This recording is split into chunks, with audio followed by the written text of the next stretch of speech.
Nicholas Angel, a well-performing Metropolitan Police officer, is promoted to sergeant due to his high performance. His co-workers are resentful, as he makes them look bad, and have arranged for him to be reassigned to a small rural town of Sandford, Gloucestershire, which regularly wins Village of the Year. Sandford, as advertised, is quiet, and it depresses Nick. On the first night, he kicks underage drinkers out of the pub, which leads him to later arresting them for drunken disorderly conduct. One of the arrestees turns out to be his new partner, Danny Butterman, who's the son of Frank Butterman, the chief of police. Nick then meets his fellow officers, who are primarily affable but not very adept at or invested in police work as Nick. The only other people who seem interested in crime and law are the Neighborhood Watch Alliance, or NWA, a group of long-standing resistance members who care deeply about the town's reputation. They're concerned about the town ranking and continuing to be the nation's best village, as they concern themselves with the arrival of street performers and other riffraff that might threaten their town's pristine image. For a while, Nick is busy with exciting moments around town, like chasing a runaway swan, a shoplifter, and confiscating a local farmer's old arsenal, which includes a sea mine. He pulls over a local solicitor for speeding in a car with his much younger girlfriend. The two of them are on their way to perform in what they call a homage to Shakespeare, but it really is a terrible update of Romeo and Juliet. The performance ends, and the two actors are brutally killed by a dark-cloaked figure wielding an axe. Their bodies are found strewn across the road that they were pulled over for speeding on. However, Nick grows concerned about the lack of skid marks on the scene. The next day, the two were tipped off about possessing illegal weapons outside the village. They go to the farmhouse with the other officers in Saxon. Still, Saxon's trainer is the only one who can understand the farmer. He shows Nick the impressive stash of weapons he's managed to collect, flooring Angel with the dangerous, highly illegal collection, which is then hauled back to the station. In celebration, Danny and Nick go out for an evening at the pub, where Danny encourages him to drink more than his usual cranberry juice. He finally gives in, and they escort George Merchant, a local businessman, back to his estate. They head back to Danny's place after, where Danny is able to show Nick how to switch off, unveiling his massive collection of DVDs. They watch Point Break and Bad Boys 2 as Nick begins to warm up to his partner. While this is going on, another accident is staged, involving Merchant and his posh estate, which ostensibly does not match the rustic aesthetic of the village.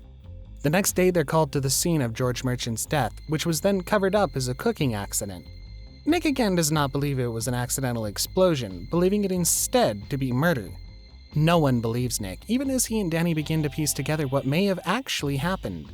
At the local fair, Nick is stuck working security. Danny makes him show off his shooting skills in a game, winning a cuddly monkey in return. A local lottery is being held for prizes, right as Nick is approached by a local journalist, Tim Messenger. Nick and him decide to meet, as he claims that he has information at 3 o'clock behind the church. They're the following name for the lottery, as it turns out to be Tim Messenger, and the clock strikes 3 o'clock. Nick stops, running behind the church, but it's too late. A large part of the church has fallen, crushing and removing the messenger's head. Frank rules it quickly as an accident, but Nick has other growing suspicions. Nick and Danny are left guarding the scene as the department has all gone home for the night. Nick comes to the station the next day, furious at his team, who still believes the accident angle. Frank reassures him, and Nick is informed that it's Danny's birthday. Having not gotten him anything, Nick leaves for the local flower shop to buy a peace lily for his partner's gift. Leslie Tiller, the local florist for the village, informs Angel that she was planning on selling her land. She informs him that she'd been planning to sell her land to the businessmen, along with the actors who died, but is informed after their death that it's worth much more. Tim's messenger informed her of the deal, and she's sold her shop to a city developer. While Angel retrieves his notebook from his car, she's stabbed in the neck with garden shears, killing her instantly. Nick catches this and tries to chase the killer, but ultimately loses him, despite the villain being wounded in his escape. Angel suspects Simon Skinner, a sinister manager of the local supermarket, because the property deal would have meant a rival supermarket. However, Skinner has no wound, and his store surveillance cameras established he was on premise all day. This means Skinner has an alibi. Angel's back to the drawing board. Nick begins to feel hopeless, ready to give up, when he realizes that it might not be a single murderer, but several working together. This is confirmed when he's attacked in his hotel room by an employee of Skinner's wearing a cloak. Nick defeats him and impersonates him when Skinner radios. Nick then tracks Skinner to a castle outside the village. He runs there, finding the NWA, seeing them clad in dark cloaks, chanting ritualistically. This devolves into a typical meeting, as they chatter about the town and their plans for the award, only to quickly be alerted to Nick's presence. As it turns out, the NWA is led by Frank, who reveals that they acted out the murderers and staged them as accidents. The reasoning varies, as each victim threatens Sanford's chances of winning Village of the Year through one or another petty reason. Frank's ultimate motive was that his late wife, Irene, had put everything she had into helping Sanford win the first Village of the Year contest, but tourists ruined their chances the night before the judges arrived. Their loss was what drove her to suicide. Knowing too much and fearing for his life, Angel flees, falling into the castle's catacombs. There, he finds the corpses of the other victims of the NWA, including the petty criminals from when Angel first came to town. Danny appears and puts on a show of killing Angel, faking it so he can escape.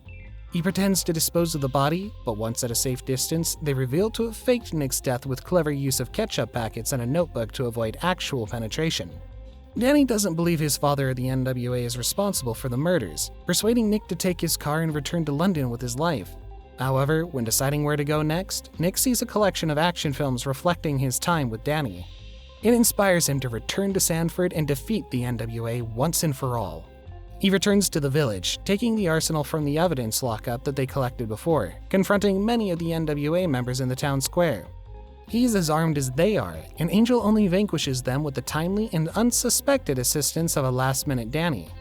At the local pub, owned by NWA members, Frank and the other constables are dressed in full riot gear as they surround Danny and Nick. Nick is able to convince them that he's in the right and instead to focus on Frank. Frustrated, Frank runs away, but the officers go to the supermarket to apprehend Skinner. However, his employees put up a tough fight against him inside the market, leaving Skinner an opening to run away with Frank by car. Danny and Nick chase them in their police car, in the process finding the runaway swan. Skinner and Frank are forced to leave the vehicle, and so Danny and Angel chase them on foot instead. Nick corners Skinner in a scale model replica of the village, causing Skinner to fall and impale himself through the chin on a model of the village church, which doesn't kill him.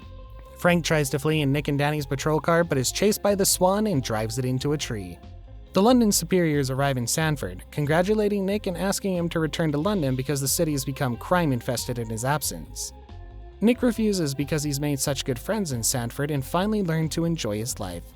The Stanford police begin to process the arrest, going over the paperwork, but elderly Tom Weaver, the last NWA member, bursts into the station with his loaded blunderbuss.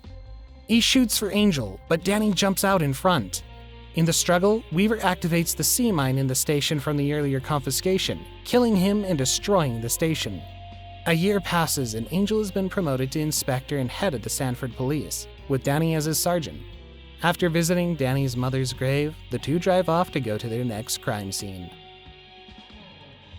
And that's going to wrap things up for today.